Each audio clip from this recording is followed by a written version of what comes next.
Thanks so much for coming. Today I'm going to talk about ActionScript's secret life. I joined Project Zero at Google about a year ago, and since then I've been working almost exclusively on Flash. So today I want to tell you what that year looked like, what sort of bugs I found, what sort of exploits turned up in the wild, and what sort of mitigations were put into place to try and prevent them. But before I begin, I should introduce myself. I'm Natalie Silvanovich, and as I said, I'm a member of Project Zero. And before that, I did mobile security for several years.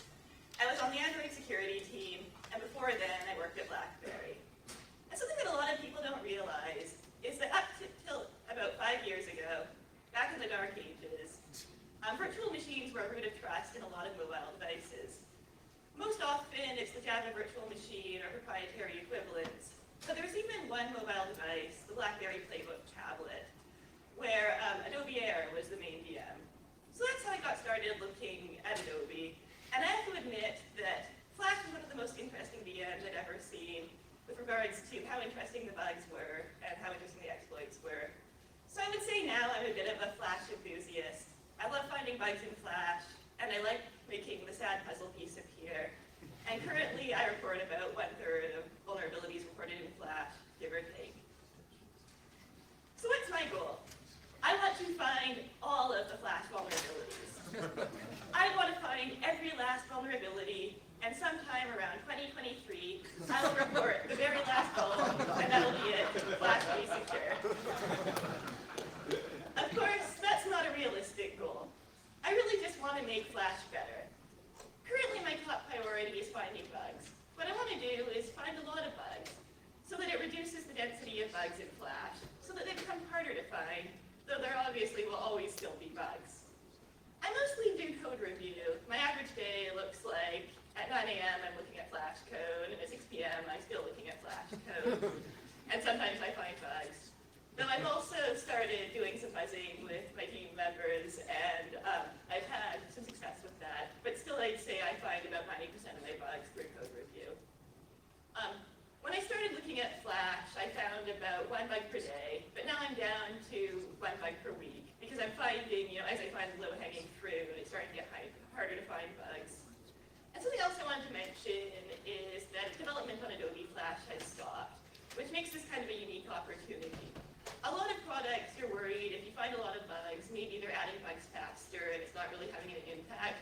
But in this case, because there's no new bugs being added to Flash, every bug you find isn't there anymore. It reduces the total quantity. I also analyze external bugs and exploits. I'm not just interested in the bugs I find. I also want to be basically familiar with every bug that gets found, mostly because this gives me ideas for new bugs. I also occasionally exploit bugs. And I do this to answer questions. Such things as, is exploiting a certain bug possible? Can it be exploited reliably? And also with regards to mitigations, how do they impact how hard exploiting something is? So something I don't do very often is I usually don't do exploits similar to those that are in the wild, because I don't feel like there's a lot of point to that. A lot of bugs are clearly exploitable or clearly not exploitable. And it doesn't seem a good use of time to exploit everyone. So I really only do it when there's a question or there's something new to be learned in exploiting the issue.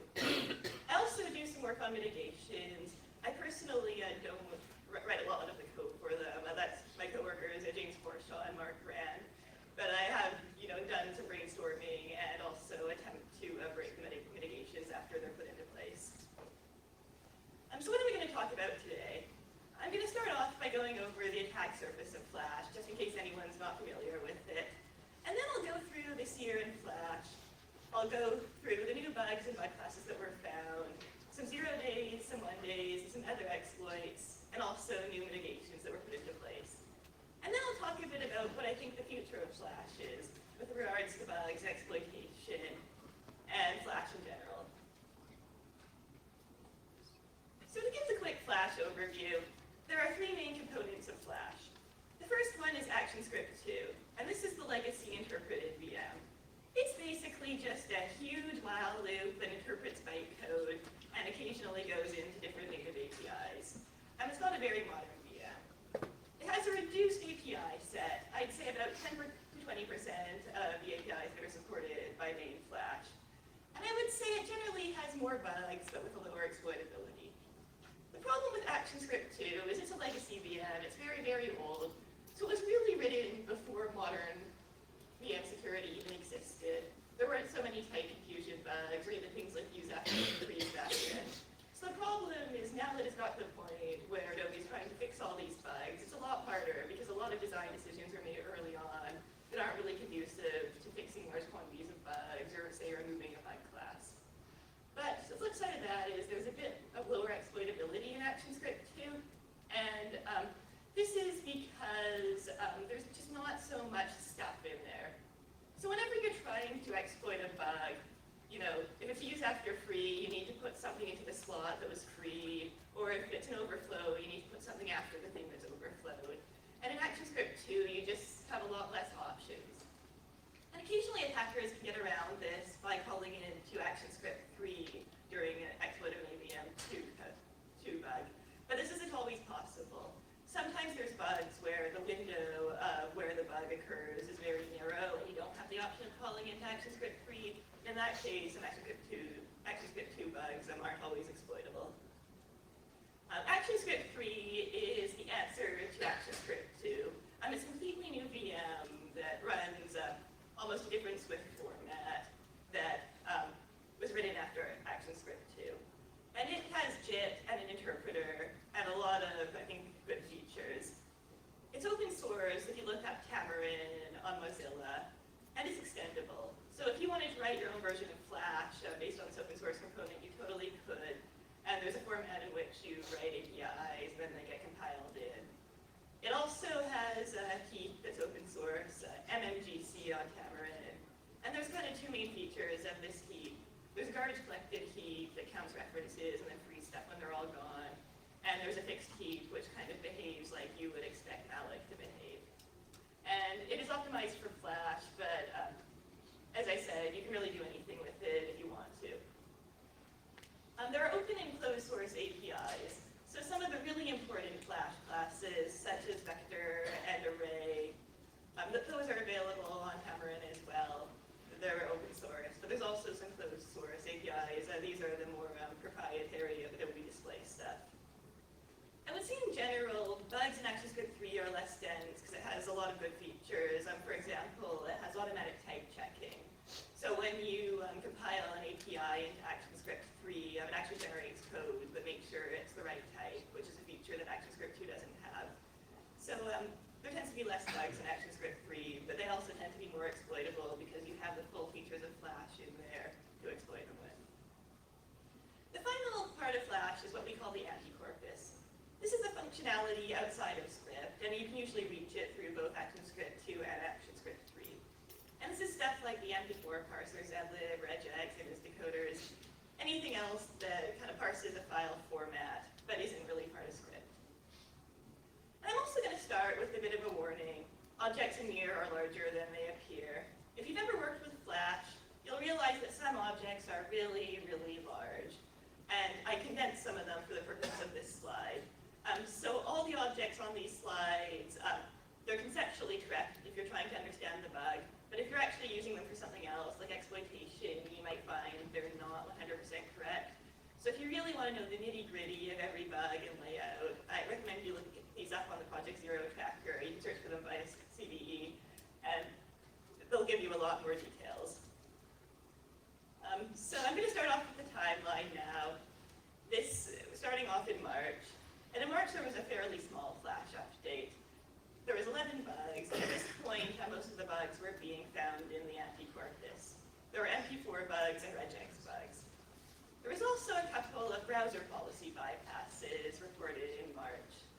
And I'm not going to talk very much about these. It's actually pretty rare these days for Flash policy bypasses to turn up in the wild. These are the sort of bugs which allow you to cross-site script using Flash. And there's so many bugs out there that allow arbitrary code execution that I think these aren't as popular, but they do turn up from time to time in bug reports. It was also in March that I reported my first superconstructor bug. This is a bug class that has to do with how ActionScript objects are laid out in memory. So here's an example of an ActionScript object. There's three really important properties of it. The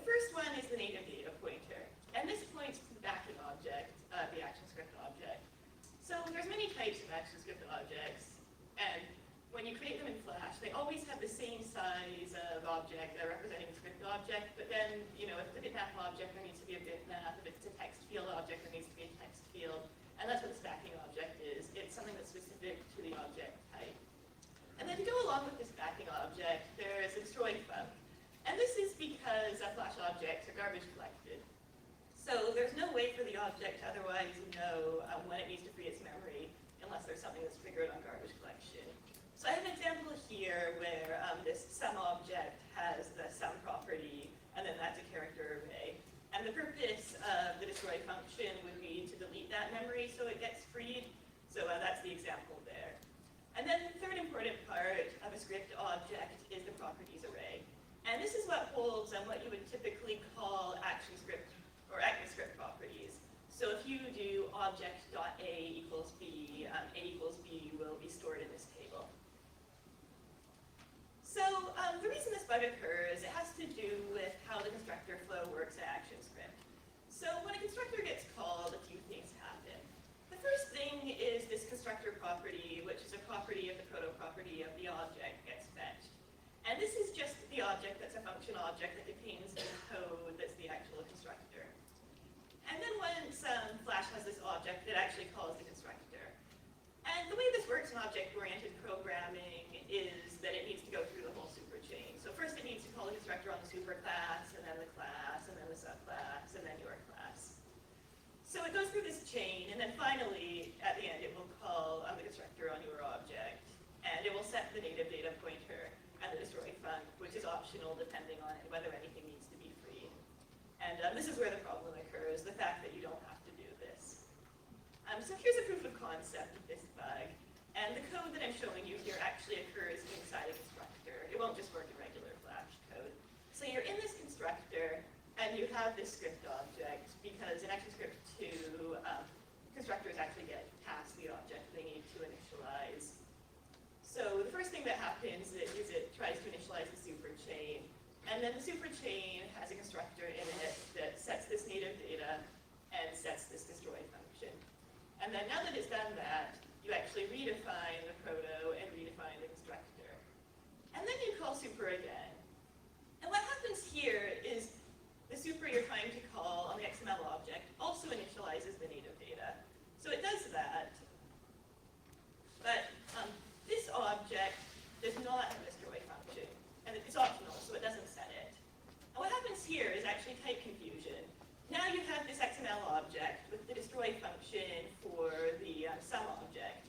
And then when garbage collection occurs, it'll cast this object to the wrong type. And this means you're casting integers to pointers and pointers to integers. So this is a type confusion vulnerability. So moving on to April, there were 21 bugs, including a 0-day. And this was reported by FireEye, and I think it's Russian in origin. And this was in the Flash video format processing. And we were still at the point here where most bugs were probably fuzz bugs in the anti-corpus. And this bug was exploited using what was the most common technique at the time. I would say like almost every 0-day used this technique. And it's the vector exploit. So the way it works is there's a class in Flash called vector class, and it has the data, the vector, and then the length of the vector.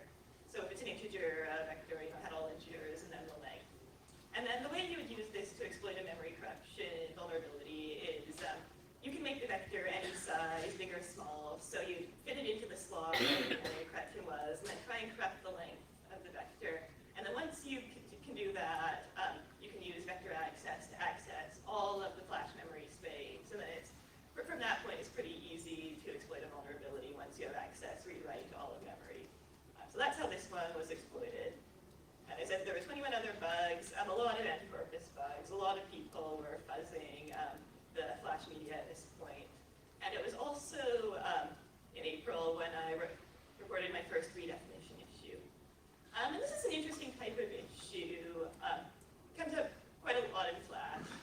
And the core issue is that ActionScript allows any method to be defined as any method. So basically, it's what you would call monkey patching. If you do function 1 equals function 2, and then call function 1, function 2 will get called. And this specific issue I'm going to show you, what's especially interesting about it, it was actually discovered independently 3 times. I reported it, and then Milu used it to win Go to Own, and then it turned up in the Hacking Kingdom. So at least 3 people independently knew about it.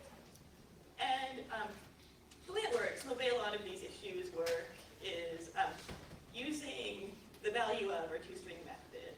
Basically, in ActionScript 2, if you want to convert an object to an integer, it can have a property called value of that gets called to do the conversion. And likewise, it can have a method called toString that gets called. So this specific issue happens in this class called the convolution filter. And the first thing you do is you initialize the convolution filter.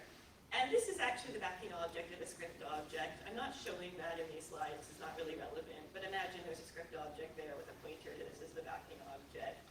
And then you create this array that has a single object which has only one property, and that one property is value of, and it points to this TS function that's at the very end of the code. And then you call the vulnerable method, which is the filter matrix setter. And what this does is it tries to create a copy of this array as a float array. And it does this for 2 reasons. First, accessing a native array is a lot more efficient than accessing a script object every time. And second, developers usually want to be able to use this matrix again without worrying about affecting things it's previously set. So this object tries to create an internal copy of the matrix. So you call the setter, and the first thing that happens is it allocates enough memory for the matrix, and then it puts a pointer to it. And then it tries to convert this array to actually fill the array, the native array. So, but you look at the object, and it has an object with a value of, so it needs to call value of to convert the object to an integer. So it does this, and the unexpected thing that you do is you call the matrix setter again. And it has no problem doing that. You call the matrix setter again, and it starts over. It allocates the memory for the array, and it frees the previous memory, so it needs to do that first. And then it sets the pointer to it. And this array does not need to be converted. It just has a value, so it sets the value of that matrix to the correct value. But you're still in the middle of the other setter, so it unwinds. And then it starts writing to the freed memory. So this bug is a use after free due to your ability to do this kind of unexpected behavior of doing a script call you can control in the middle of the setter and then calling the setter again. So moving on to May, there were 18 bugs fixed, no 0 days, and more issues in media parsers, including a lot of MP4 issues. At this point, the last of the first batch of super instructor issues I filed were fixed. And I continue to find a lot of redefinition issues. I like this bug a lot just because it has 2 interesting properties. The first one is that it doesn't use value of or toString. A lot of redefinition bugs do, but this one does not. Also, it led to a perfectly asterisk reliable exploit. Because it's a pure type confusion bug, it isn't an overflow or a use after free, you can exploit it very, very reliably. So here's an example of the issue. The vulnerable method occurs in a movie clip object. So the first thing you need to do is create this movie clip object.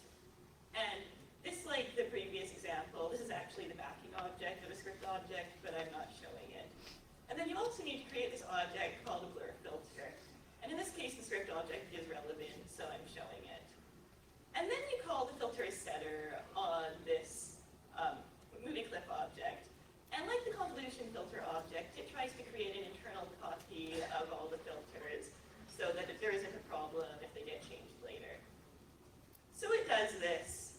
And to do this, it clones the backing object of the script object, and then it creates a pointer to it. And then what you do, which is a little bit odd, is you redefine the blur filter constructor as the convolution filter constructor. And also notice at this point, that old object fell off the screen. It's no longer relevant. It can be garbage collected at this point. You just don't know. When the interesting behavior happens is after you've redefined this constructor, what happens when you call the getter for the filter. So at this point, Flash needs to reconstruct that object you had so it's accessible in script. So the first thing it does is it reclones this blur filter so you have a copy of it. And then it creates a script object and puts a pointer to it. But what's happened here that is wrong is when it constructs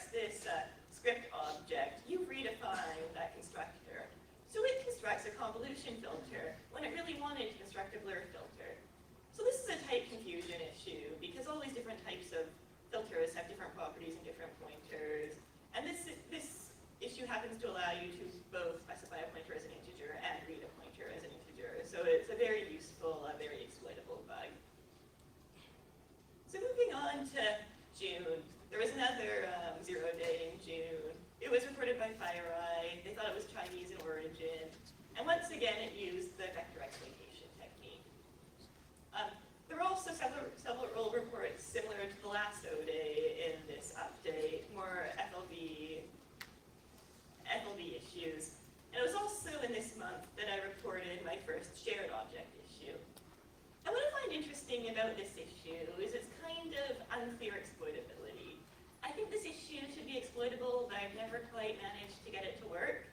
So it's an interesting thing to think about, is it possible? And I suspect there might be more issues like this in Flash, though I haven't been able to find any. So the way this issue works is it creates a shared object, and the shared object is what creates persistence in Flash in the browser. So let's say you're playing a Flash game and you get a high score, and then you close your browser and you want your high score to come back. That's what the shared object is. And notice that the shared object, the native data pointer isn't very interesting. All the useful stuff in a shared object is stored in the properties, including this property called data, and that's where you put all the stuff that you want to get stored, like your high score. So in this case, you create this property, and then you create a property of the data object that's equal to this object Q. I'll explain later why they need these specific names, but basically this could just as easily be your high score that you're putting in there that you want to get stored. And then you call Flash, and that's what actually does the storage on the new properties. It's what makes them persistent. So when you call Flash, it creates a shared pointer in every object that is a child of data. So they all get a pointer to this parent object, the shared object, so that when they get changed, they can call home and actually be persisted over the course of when they're used in Flash. So now to get to the vulnerability here, there's this class called netConnection, and it has a property called connect you can call. And one of the things this very long function does is it creates a property called fpatinfo. But it doesn't do it properly assuming that it could be a shared object. It assumes that whatever you've passed in, if the fpatinfo property already exists, it's not a shared object. So it basically just deletes it. So you delete this property, and so it's no longer the script object is no longer pointing to this object. But it still has the pointer to the parent object because nothing's been done to correct that. So then you could set s equal to 1, and this just removes the reference. So now the shared object can be garbage collected. And now you just have a dangling pointer to the middle of nowhere that could be anything. And then if you call properties that invoke shared object features on this object, it can cause crashes because it's used after free. So next up is July. And July was definitely the most interesting month in Flash this year. And that's because the hacking team dump happened. And that was just an unprecedented source of information about how Flash exploitation works in the wild. Most of the time when you find a 0 day, it's just a Swift, you gotta decompile it and figure out what's going on. But in this case, we got the code, we got emails of the people talking about the exploits, there were even some emails where they had found bugs and were trying to figure out how to exploit them. It was super useful information. And there were actually 4 main bugs, Flash-related in the hacking team dump, 2 0 days and 2 fixed bugs. The 2 0 days were actually very, very similar to the convolution filter issue I showed you, byte array and opaque background. And they were both issues where the same thing happened, where there was a primitive that would set something, and then when you converted the data, you were putting the thing that got set, you could free the memory and then get your data written to the freed memory. They were both used after freeze like that. And then there was the convolution filter issue, and this is the one I showed you earlier. This was 3rd place, it turned up. And then what was really interesting is there was this integer overflow in function.apply that they actually never got a chance to use because it was reported to the Chrome Vulnerability Rewards Program. And we can actually see in the email where they purchased this bug from Vitaly Toropov and were about to use it. Then he emailed them saying, no,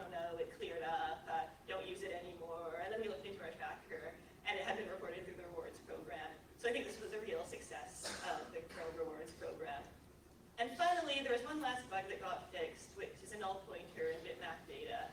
And it was fixed at the time because sometimes it's better to just fix stuff and figure out whether it's exploitable, especially if it's in the wild. But at this point, I'm pretty confident that it's not exploitable. It was just a null pointer exception. So as a result of this, the value of interior bugs and redefinition bugs in general received increased attention. There were many, many similar bugs reported in the next few months. And Adobe started to put in effort to preemptively fix these types of bugs. There were also 33 bugs in the regular update, and the first set of vector mitigations were implemented. So the vector mitigation, this was intended to mitigate a type of exploitation, which was the vector exploitation. And the way this worked is it added checksums to vectors, and they're checked whenever you do memory accesses. So if you try and do this exploit technique where you overwrite the length, as soon as you start trying to access memory, you'll get a checksum failure and then it'll abort. So it pretty much prevents that type of exploitation. It also puts some vectors on their own page for increased protection. So then it's really, really hard to overflow them. The immediate effect of this was that it reduced the reusability of exploit code. There were some attackers in the wild, especially exploit kits, that seemed to be reusing the same code over and over and over for their exploits. And this, at the very least, made them have to sit down and write some new code. Also, I would say the long-term effect is it increases the quality of bug needed for an exploit. One thing we noticed, especially in the hacking kingdom, is that you could use crappy bugs with this technique. For example, the byte array bug was you could use after free a buffer and then write one byte of the buffer to a value between 0 and 256. I mean, that is like not a great bug, but using this technique, you can make it very, very reliably exploitable. So I'm getting rid of this technique, decrease the usefulness of bugs like that. And some people say you can substitute byte array and bitmap data, and you totally can, but you need a better bug to be able to do that. And that's because the byte array and bitmap data is fixed size. So you need to have a bug where you can make these objects show up in the slot that you're able to corrupt. Meanwhile, in the vector exploitation, you could make your object fit into whatever slot you had. So this is still possible, but the array of bugs you can use to do this is much smaller than with the vector exploitation. Another bug I found in July was another redefinition issue. And I think this one's interesting just because it's a very highly exploitable issue, and also it's an unusual redefinition issue in that it's not a use after free.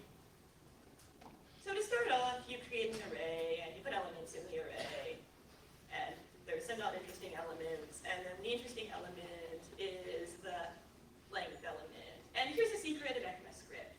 There's not a lot of validation on the length property of arrays. In ActionScript, they can be anything. At least in ActionScript 2, it can be an object, it can be a number, it can be a string, there's no restrictions. In JavaScript, you can actually set it to any number, a positive number or a negative number. And it doesn't have to be consistent with what's actually in the array. So this is a cause of many vulnerabilities, including this one. So to get the array length with the value of it, we'll need to convert it by calling this function GL, which is at the bottom of the slide. So you call this vulnerable function, and here's kind of what I envision the code is doing. The first thing it does is it needs to do a length check to see whether it needs to sort it all. So it gets the length, and it has to call into this function, and what the function does is it increments the s, and then it returns 100,000. And 100,000 is not 0, so it moves on. And then later, it tries to store a copy of the length. So it calls into this function again, and it gets a value, which is 100,000, and it stores it. Moving on. So then it needs to allocate memory. So it gets the length again, it calls into the function, and it returns a different value this time. And you can guess what's going to happen next here. It copies it based on the previous length, and does a big overflow. And what's especially nice about this bug is you can control both the length of the thing that gets overflowed and the length of the overflow. So that makes it fairly easy to exploit bug in Flash. So August. There are many more bugs similar to the hacking team bugs that ported in this month and in subsequent months because a lot, they're very widely publicized bugs. So lots of people wanted to try and find things that were similar. vulnerabilities started to pour in. These bugs are very, very common. Like, I think 100 of them were reported this year, and by this year I mean 2015, and not all reported by me. There was other groups that reported, 10 to 20 or even 50 of this type of bug. What's also interesting about this type of bug is that there's a small variety of freed objects. So while there are hundreds of bugs in this class, the actual freed objects is much smaller. There's only about 3 objects that ever get freed. And this also works with text fields and not just movie clips. And the root cause is that when you free a display object in Flash, especially in ActionScript 2, it really gets freed. Even if there's references to it. Even though it kind of should be a GC object, it's not. And the reason for this is, if you imagine you have a Flash video which has like a text field moving across the screen, and you create it, you delete it, you create it, you delete it. Then what could happen is you create, delete, and then garbage collection triggers, and then you keep going. But the problem with that is that causes lag and stuttering in the screen. So instead what they do is it's create, delete, and it really gets deleted so that the delay is consistent. So that makes sense for display reasons, but it causes a lot of bugs. So more specifically, this type of bug happens when function parameters are used in a specific order. It happens when you initialize a local variable, and then you convert, and then you use the local variables. And the way you fix this bug is by enforcing a different order. You enforce convert, initialize, and use. And Flash has put in a lot of changes that enforce this order, and it's made a big improvement, although it's a bit tough, because you can never be 100% sure that code always calls something in a specific order. So here's an example of how this type of bug works. The first thing you do is you create a movie clip, and you actually need to create 2, but one's just a parameter to make the function work and isn't really that exciting. So you have this clip1 movie clip object, and then you create this object which has the property toString, which is the function below. And then you call the vulnerable function, which is swapText. And the first thing the vulnerable function does is it creates pointers to both the parent object and the child object. And as I said in the previous slide, this is wrong. This is the wrong order to do it in.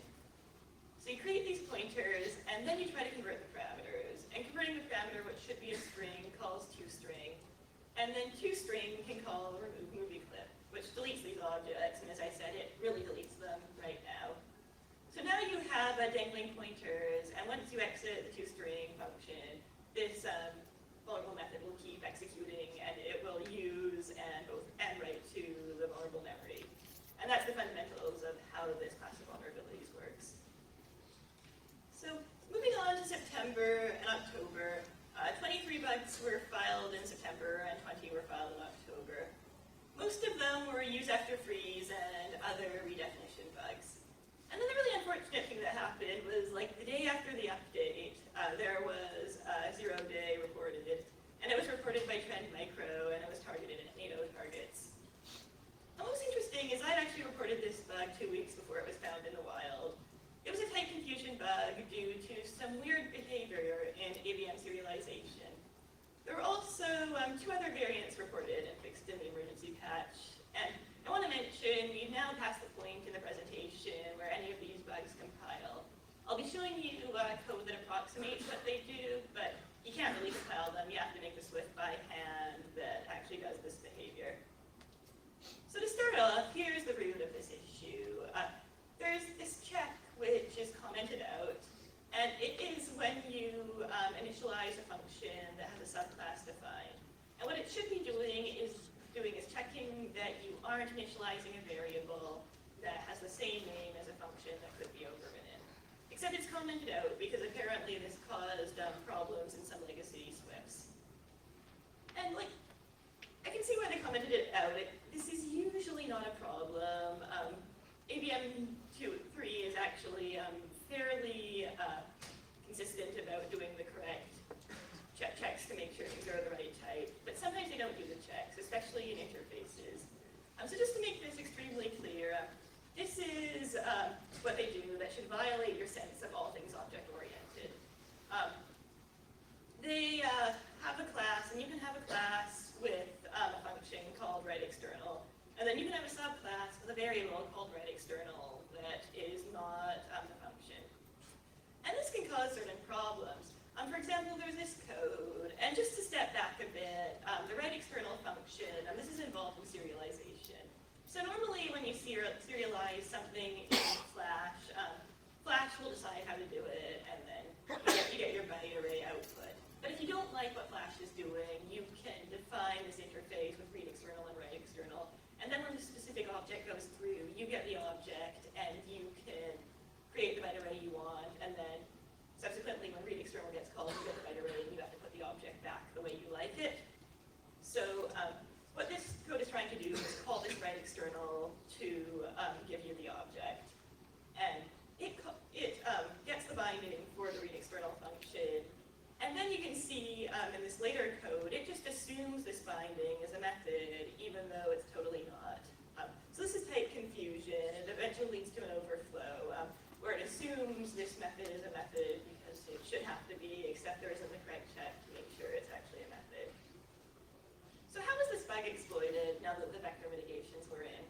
Well, it turns out the traits property is variable size, so they were able to corrupt a byte array and get rewrite access to the entire memory space. So in November and December, there was a huge update, 79 bugs, mostly MCUs after freeze. And actually, I think since then they've added even more bugs to this update. There were a lot of them. And they made structural changes to ActionScript 2 to make broad fixes to the MCUs after freeze.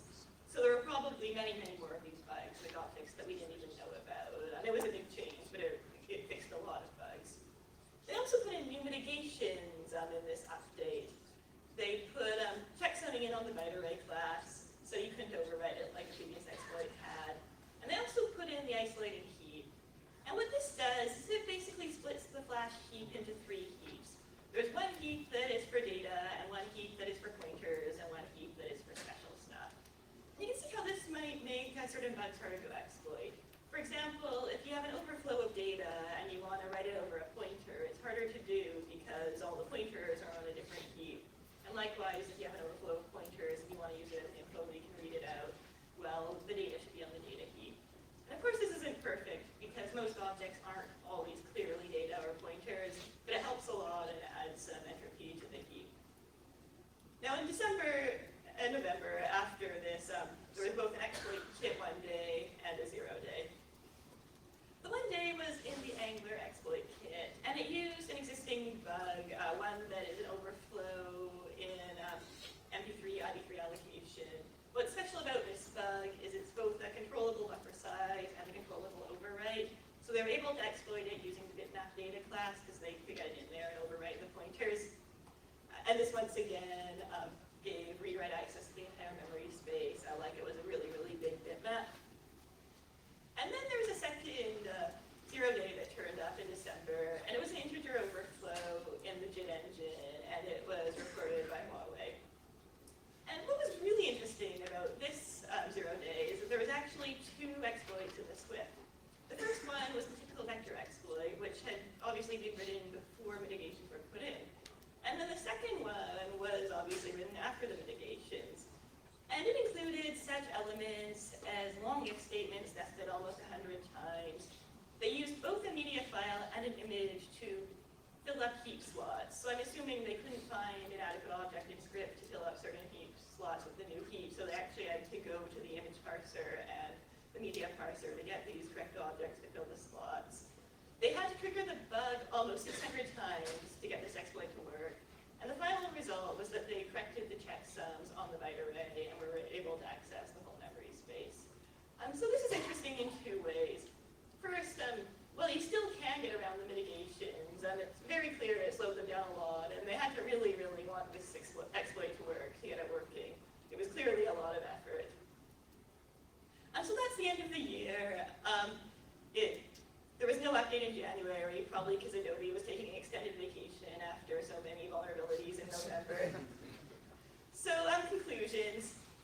Finding bugs in Flash is generally getting harder. As I said, when I started, it was 1 bug per day. Now I'm at 1 bug per week. Certain bug classes are drying up, but others are taking their place. For example, the MCUs after freeze, I think, are starting to go away. Redefinition bugs are still starting to go away, but we are seeing other bugs in the wild still. Flash mitigations are making it more difficult to exploit bugs, especially with the very low quality bugs. I think that's a big improvement, that you need a better bug for an exploit now. So what's kind of left in Flash? As I said, MCUs after freeze probably still exist, but they're getting harder to exploit. I think they're going to have marginal utility soon, if not already. One thing I think might take their place is use after freeze in ActionScript 3.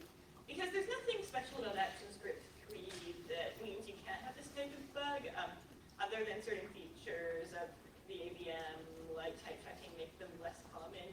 But I have occasionally found some use after freeze in the display in AS3, so I think like this is a real possibility of the type of bugs that will be found in the future. Another thing that's interesting is that redefinition bugs are no longer deep, and I think they're going away. I have a feeling that, maybe even last year, people would find a redefinition bug and feel like, oh, they can use it for a really long period of time and no one's ever going to report it.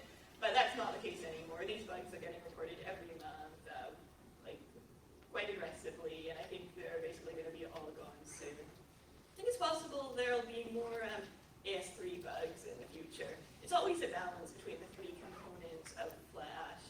A lot of bugs will be found in one area, and then that'll get depleted, and then attackers will move to the next area, and then the next area. It's kind of cyclic, and I think that ActionScript 3 is one of the areas that's going to have a resurgence soon. Also, it's possible that this will happen with the anti-corpus as well. It's been now a few months, since last March, where there's been really a lot of anti-corpus bugs in the wild. So I think this might come back too, as the ActionScript 2 area starts to get more and more depleted. Another area that might be up and coming is the open source AVM. The problem with that is there's an extremely high barrier to entry. The code is just so hard to understand. You can spend days and days trying to figure out how stuff works. And so you haven't seen a lot of bugs in that in the wild, except for the two, the one in October and one in December. So I think perhaps more people are getting really into this area of the AVM because it's available and maybe not so closely looked at. And there's probably still some bugs in there. Another possibility is a platform-specific code.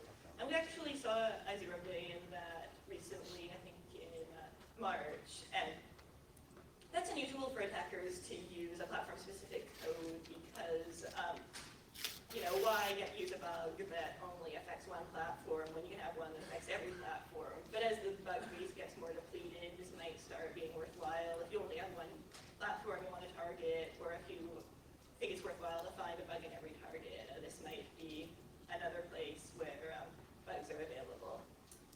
So the final thing I think is in the future is Flash deprecation. Everyone keeps talking about how Flash will be deprecated. I know it'll be Flash Builder and other tools are now outputting HTML5 to try and stop Flash from being so popular. So I think at some point Flash will stop being such a target, and we'll start seeing 0 days and other things. Personally, afterwards I'll be moving to browsers. I think that's the next target because it has kind of similar properties if you want to own someone through their browser. But that's just a guess. Who knows what will happen when Flash goes away.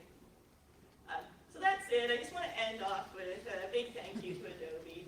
They were super helpful in this research, and they really done a lot to improve the security of